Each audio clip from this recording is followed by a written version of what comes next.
We're going to compare two different textbooks, one from an old schoolhouse and the other from Ball State University's Bracken Library.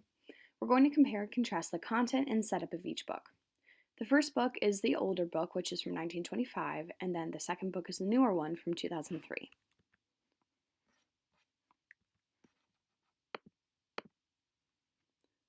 Before comparing the books, I want to comment on my experience of picking out a book in Bracken. I went down to the basement where all of the education textbooks are, and I noticed that in the selection of history textbooks, there's a very large variety. It seems that each book is chunked by different categories, whether that be certain regions of the world or by ages. As you can see, there are books focusing on both the Eastern and Western world, and that's consistent between all the publishers in that photo. There are also books for a younger child's perspective, the purple A Child's View book, whereas the other books seem to be for higher grades based on their size. This is interesting to me because these books are divided up based on different criteria, whereas the older textbook is only one single book with all of the information of the times in it. I found that interesting to start out with. So this is the old book. It's entitled Our Nation's Heritage, and it was written by Halleck and Frantz. Like I said before, it's from 1925. And this is the new book, which is entitled The Ancient World, and as you can see up at the top, this is a teacher's edition of the book, which means it has resources and comments along the side of each page. The student version of the same textbook wouldn't have these extra resources in it. This is the inside of the old textbook, and on the right-hand side you can see it has a table of contents. This ranges from the very beginning, considering early Egypt to be the beginning of history, all the way to the bottom where it talks about our service to the old world. This discusses how far they had come and the present day point of view that the book was written in. Looking at the first few pages of the newer book, you'll see that it also starts out with a table of contents. This book goes from the beginning of human society to ancient Rome. This goes back to what I was starting the video saying, that in more recent textbooks they are chunked by time period or part of the world, so in this book it focuses on the ancient world. So it doesn't contain all of history, it contains more detailed accounts of smaller amount of things. It discusses the Fertile Crescent, Egypt, India, Greece, China, and Rome as well. In the old book, you'll find that this picture on the left, which is at the very beginning of the book, to be the only picture in the whole book that's printed in color. The entire rest of the book is black and white, and while it does feature maps and other photos, like I said, this is the only one in color. And I found that interesting that only this particular picture is selected to be the only one in color. I also found it interesting that if you look at the authors on the right page, one of them's name is Juliet. And I'm not sure if that's a woman or a man. The book was written in 1925, and so for all we know, it could be a woman. I just found this interesting because it seemed to me that the book was written from a male's perspective. As you can see, the inside of the new book is entirely in color, which is the same for the whole book. Notice along the sides the extra components to these pages. This is some of the comments and resources I mentioned earlier that only the teacher's edition of the book has. Students who have the same textbook but the student's edition of it wouldn't see any of this, and their page would end where the teal line extends. These resources are there for the teacher to prompt questions, guide a lesson, and inspire activities or discussions, and so on. Now, in the old book, it does contain a small difference between teachers and students, however, it isn't nearly as drastic as the newer books, being entirely separate books. I only ever found it in this one section, but if you look at the bottom, it has references for teachers and then separate references for students or pupils, as it lists. But nowadays, like I said, they are two separate books entirely.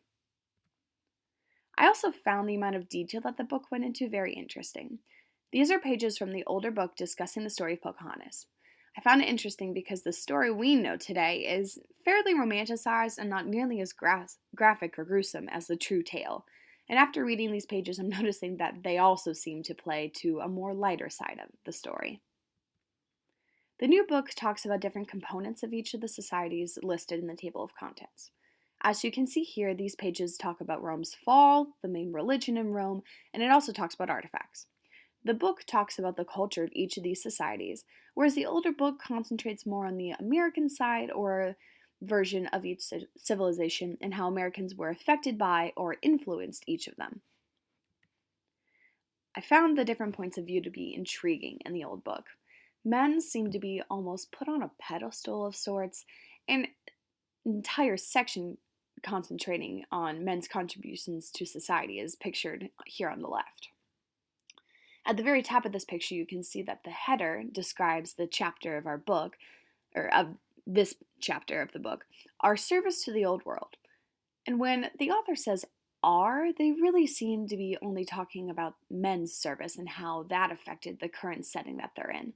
Whereas women are really only portrayed or talked about in context of nurses and then a little bit about teachers as well.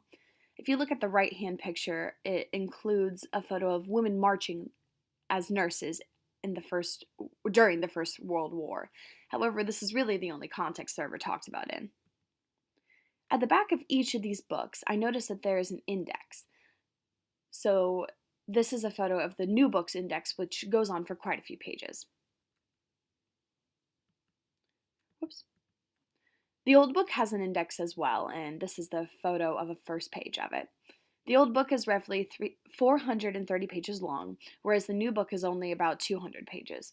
I thought this was interesting because as much detail as the new book goes into about each component of the different societies, it's very clearly not as long as the other book. I'm thinking that this is possibly because of a difference in targeted ages for each book, thinking that the newer book, the 2003 book, may be targeted towards a second or third grade reading level, whereas the older book could possibly be fourth or fifth grade. The new book includes a couple of different resources in the back, in addition to the index, which we already talked about. The picture here is a list of flags for every single country, which was interesting. It goes on for a couple of pages.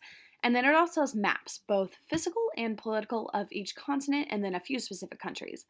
I think that this is provided because in today's curriculum, there are so many standards relating to map knowledge and geography.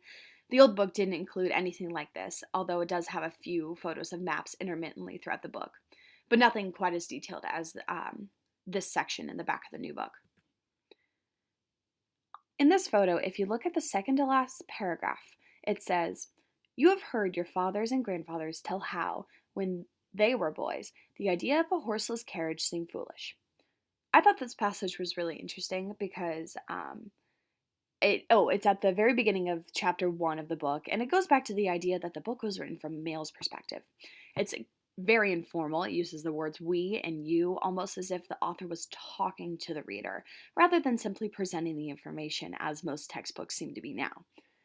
It made the book almost seem more like a story rather than a textbook.